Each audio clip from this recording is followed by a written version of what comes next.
Welcome to chemistry planet. आज के इस वीडियो लेक्चर में हम डिस्कस करने वाले हैं इनऑर्गेनिक पॉलीमर्स। इनऑर्गेनिक पॉलीमर्स का मतलब रहता है वो पॉलीमर्स जिनमें कार्बन एटम्स नहीं रहते, यानी मैं ऐसा कह सकता हूँ these are the polymers which do not contain carbon atoms.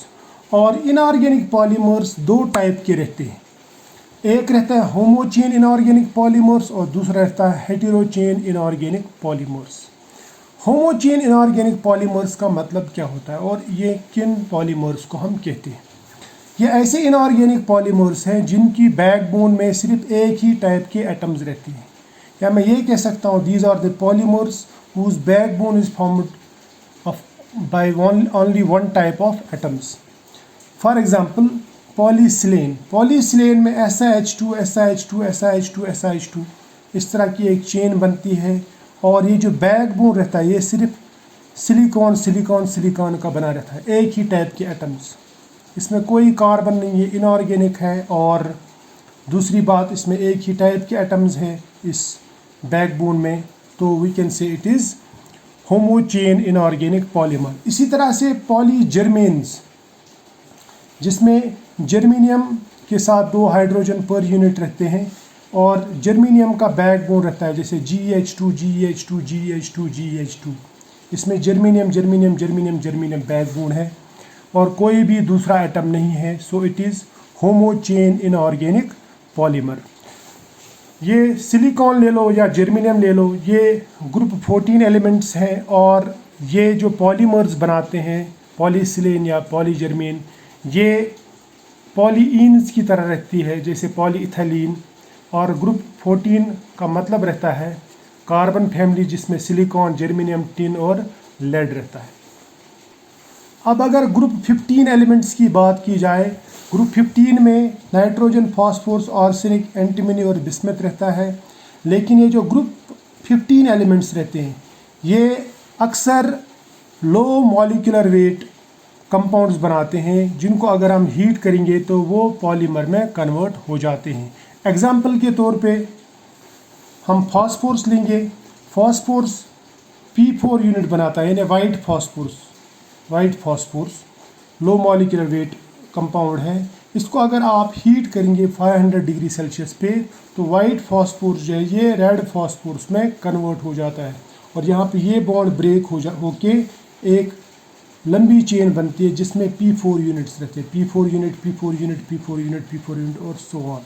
तो इसे हम कहते हैं रेड फास्फोरस।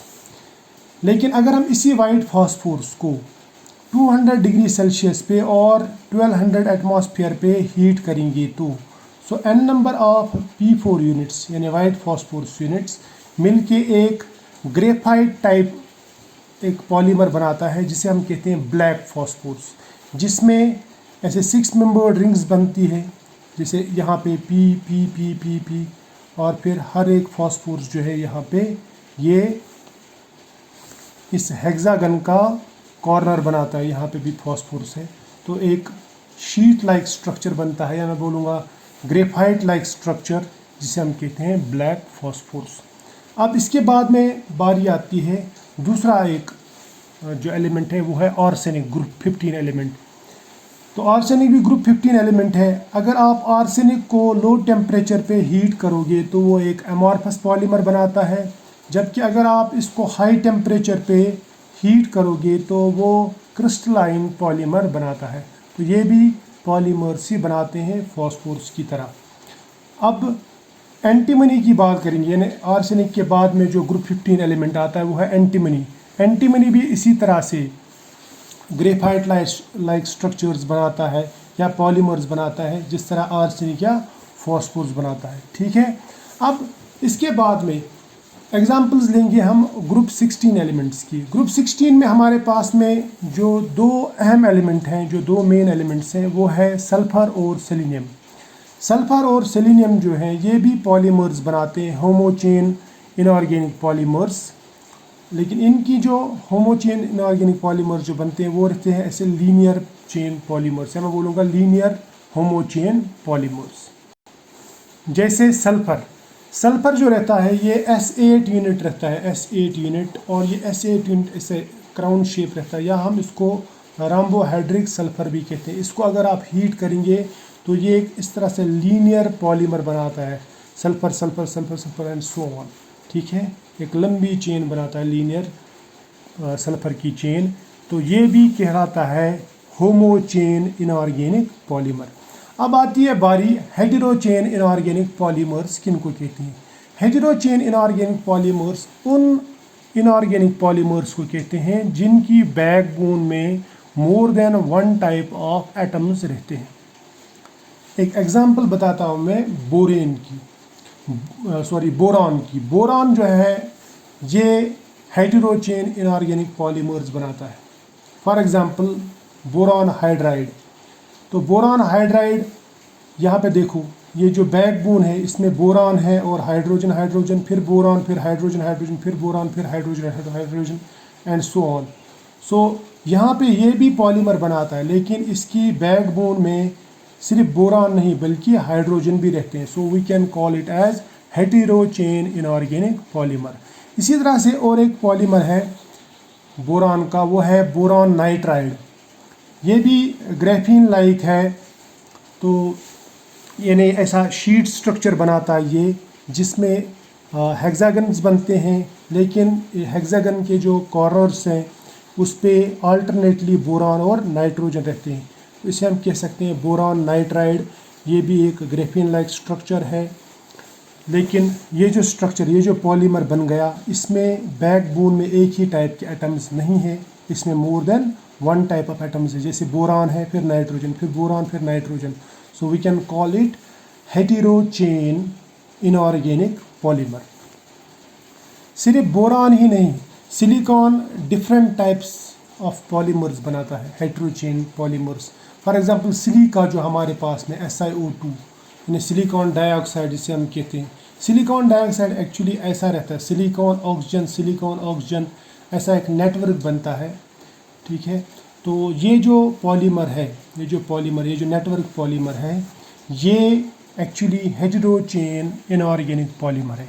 इस तरह से पॉलीसिलिक एसिड जो है, यानी जिसमें SiO सिलिकॉन ऑक्सीजन, लेकिन इसमें ऐसा टर्मिनल्स पे SiOH बनता है, SiOH।